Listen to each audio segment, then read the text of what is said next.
मानकुळ, शिवाजीनगर ह्या पूर्ण मुंबईच्या परिसरामध्ये मोठ्या प्रमाणामध्ये लँड जिहादच्या नावाने अतिक्रमणं वाढत चाललेली आहे।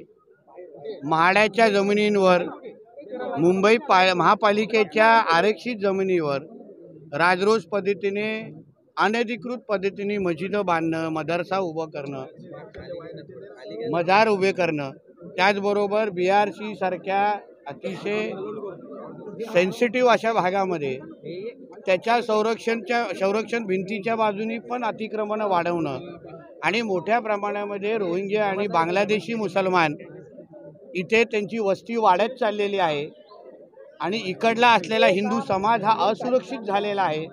90 फीट रोड सारख्या रोडवर ह्या रोहिंग्या आणि बांगलादेशी मुसलमानांकडून पुरा हा 90 फीट रोड हा कब्जा केलेला आहे। ते कुठून येत आहेत, कोण आहेत, कसे आलेले हे कोणालाच काय माहीत नाही। त्यांना आधार कार्ड कोण काढून देत आहेत, त्यांना लाईट आणि विजेचा कनेक्शन हे काहीच माहीत नाही। म्हणून या सगळ्याच्या विरोधात आज हिंदू समाजाने इथे मोर्चा काढलाय। हिंदू समाजाने इथे मोर्चा काढलेला आहे आणि यापुढे म्हाडा आणि मुंबई महापालिका आणि पोलीस प्रशासन, उदाहरण इकडच्या असलेला एक PI कोळी नावाचा, ह्या अशा पोलीस खात्यातल्या काही अधिकाऱ्यांमुळेच आमच्या गृहमंत्रालयाचं नाव खराब होतं, गृहमंत्र्यांची बदनामी होते। म्हणून या सगळ्यांच्या विरुद्ध कारवाई आणि हिंदू समाजाला जागृत करून ताकद देण्यासाठी हा मोर्चा काढलेला आहे।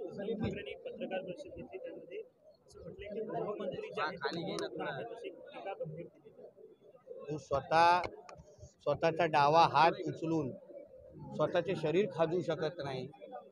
आताही तो स्वतः उठू शकत नाही, म्हणजे पायावर उठू शकत नाही।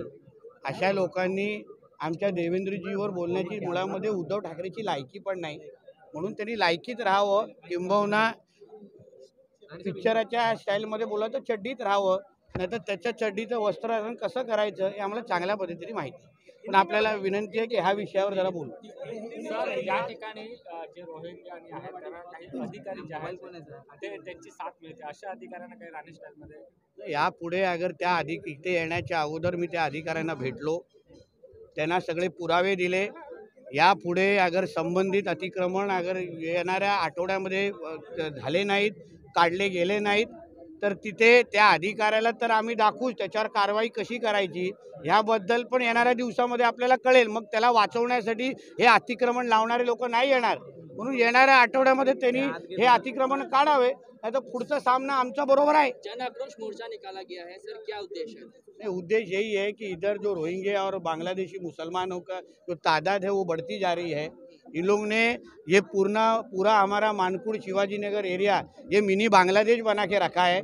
इस सब के विरुद्ध आज हमारा हिंदू समाज रास्ते पर उतरा था। यहाँ पे जो लैंड जिहाद के नाम पे जो बड़े पैमाने पे इल्लीगल मस्जिदें खड़े की गई है, मदरसा खड़ा किया गया है, वो सबको निकाला जाए। वरना हमको आगे जो करना है, हम हमारे सरकार के माध्यम से जिस तरीके से मीरा रोड में बुलडोजर चला, वैसे इधर भी जल्द ही बुलडोजर चलेगा, ये इतना मैं कहूँगा। उद्धव ठाकरे कह रहे हैं कि देवेंद्र फडणवीस मानसिक रूप से बीमार हो गए। ऐसा है कि जिसका खुद का दिमाग ठिकाने पे नहीं है, जिसको खुद का पिताजी कौन है उसको समझता नहीं है, उसने हमारे देवेंद्र जी के ऊपर बोलने का कुछ हिम्मत भी करे नहीं। उद्धव ठाकरे का कितना दिमाग है वो हमको अच्छी तरह से मालूम है। सर, अभी महादेव कोहली के ऊपर आपने टिप्पणी किया, वो 12 लाख का 50 लाख का कोरेक्स बेचने के लिए, उस पर क्या कार्रवाई करेंगे? अब आने वाले दिनों में देखिए, इसलिए मैंने आज जो भाषण में बताया है ये इतना ही बताया है कि हमको सब मालूमात है, हमारे पास सब इन्फॉर्मेशन है और इस इन्फॉर्मेशन के बेसिस पे हम हमारे गृह मंत्री साहब को मिलेंगे, क्योंकि ये महादेव कोहली जैसे PIO के वजह से, ऑफिसर्स के वजह से हमारा पूरा डिपार्टमेंट बदनाम होता है और आने वाले दिनों में हमारे गृह मंत्री के माध्यम से हम कार्रवाई करेंगे।